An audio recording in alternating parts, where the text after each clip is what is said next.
नमस्कार दोस्तों, मैं अंकित कुमार स्वागत करता हूं आपके अपने YouTube चैनल अंकित जीएस एकेडमी में। इस वीडियो में हम बात करेंगे संघ की न्यायपालिका की। और संघ की न्यायपालिका का प्रावधान संविधान के भाग 5 में, और अनुच्छेद की बात करें तो अनुच्छेद 124 से 147 तक मिलता है। मैंने बताया था भाग 5 में संघ सरकार का प्रावधान है, और संघ सरकार के मैंने 3 अंग बताए थे। मैंने बताया था एक कार्यपालिका होती है, दूसरा मैंने विधायिका बताई थी, और तीसरा न्यायपालिका बताई है। इसमें हमने कार्यपालिका और विधायिका को कंप्लीट किया है।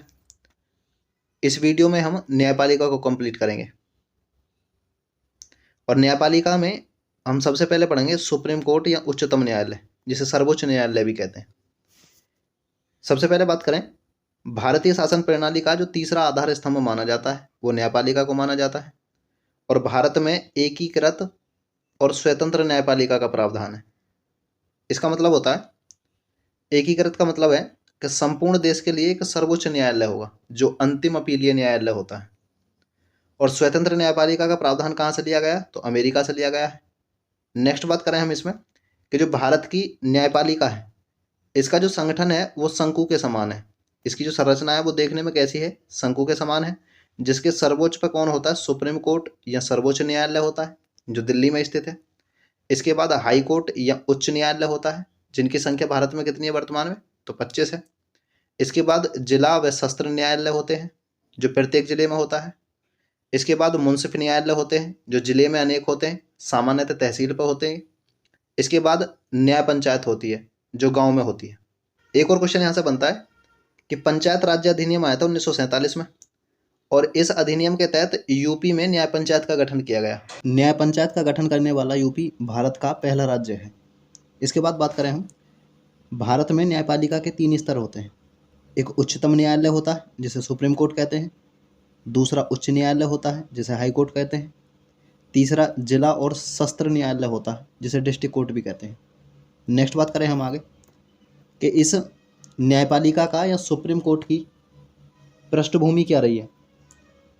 सर्वप्रथम भारत में रेगुलेटिंग एक्ट आया था 1773 में। इसके तहत 1774 में कलकत्ता में एक सुप्रीम कोर्ट की स्थापना की गई। बहुत ही अच्छा क्वेश्चन है। और ये सुप्रीम कोर्ट कितने सदस्य ही था? तो 4 सदस्य ही था। एक मुख्य न्यायाधीश था इसमें, और 3 अन्य न्यायाधीश थे। और इस कलकत्ता सुप्रीम कोर्ट के जो प्रथम मुख्य न्यायाधीश थे वो कौन थे? एलिजाइम पे। और इसमें 3 अन्य न्यायाधीश थे, हाइड, चेम्बर्स, लेमेस्टर। HCL से हम इसे याद रख सकते हैं। इसके बाद नेक्स्ट बात करें, भारत शासन अधिनियम आता है 1935 में। इसके तहत 1937 में दिल्ली में एक संघीय न्यायालय फेडरल कोर्ट की स्थापना की गई। बहुत ही अच्छा क्वेश्चन है। और इसमें कितने सदस्य थे? तो 7 सदस्य थे।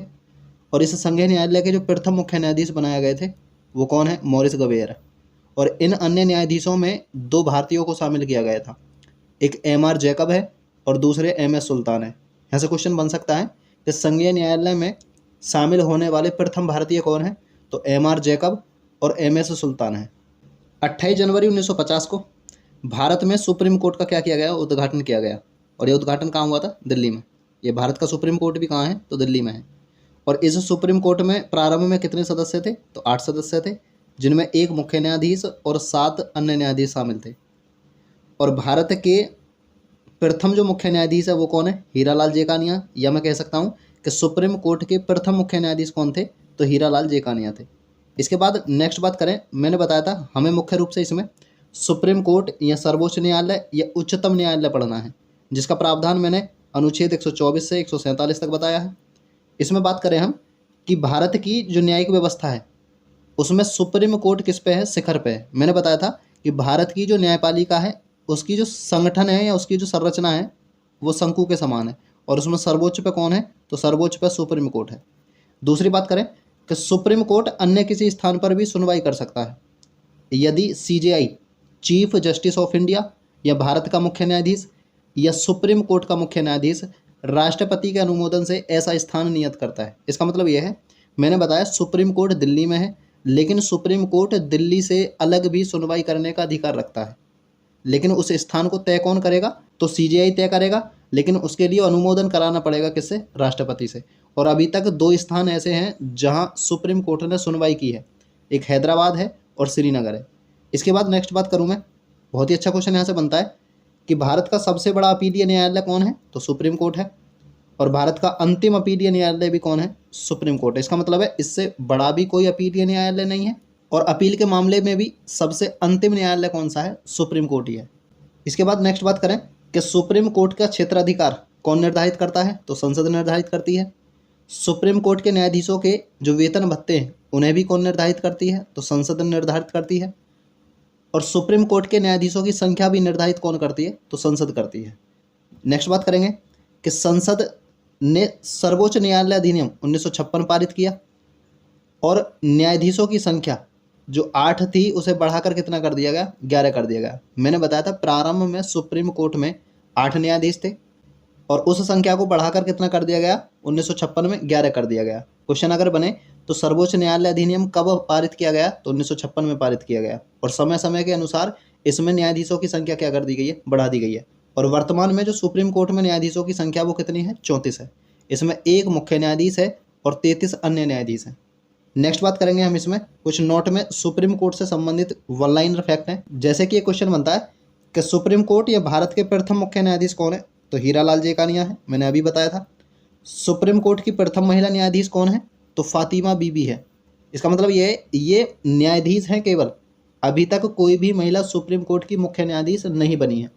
इसके बाद नेक्स्ट बात करें कि बार काउंसिल से सुप्रीम कोर्ट की न्यायाधीश बनने वाली प्रथम महिला कौन है, तो इंदु मल्होत्रा है। नेक्स्ट है सुप्रीम कोर्ट की कामकाजी भाषा कौन सी है, तो अंग्रेजी है। और सुप्रीम कोर्ट और हाई कोर्ट की कामकाजी भाषा का प्रावधान संविधान के अनुच्छेद 348 में है। सुप्रीम कोर्ट की और हाई कोर्ट की कामकाजी भाषा क्या है, अंग्रेजी है। नेक्स्ट बात करेंगे सुप्रीम कोर्ट के प्रथम दलित सीजेआई कौन है, तो केजी बालकृष्ण है। सीजेआई का मतलब होता है चीफ जस्टिस ऑफ इंडिया, या भारत का मुख्य न्यायाधीश, या हम सुप्रीम कोर्ट का मुख्य न्यायाधीश भी कह सकते हैं। एक और क्वेश्चन यहाँ से बनता है, सर्वाधिक समय तक सुप्रीम कोर्ट के मुख्य न्यायाधीश रहने वाले व्यक्ति कौन है, तो वाई चंद्रचूड़ है, और इनका कार्यकाल था 7 वर्ष 4 माह 20 दिन का।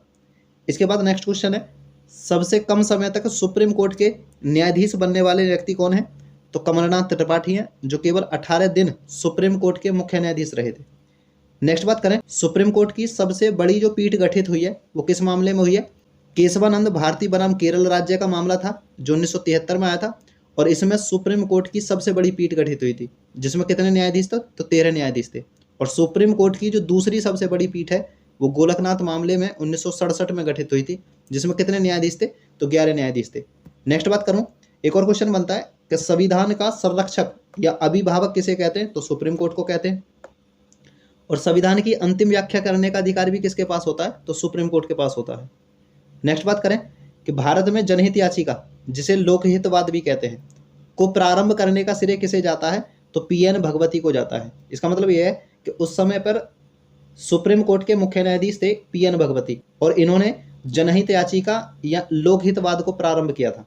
नेक्स्ट बात करेंगे कि सुप्रीम कोर्ट के प्रथम मुस्लिम मुख्य न्यायाधीश कौन है, तो मोहम्मद हिदायतुल्लाह है, और ये एकमात्र मुख्य न्यायाधीश है सुप्रीम कोर्ट के जिन्होंने कार्यवाहक राष्ट्रपति के रूप में भी कार्य किया है।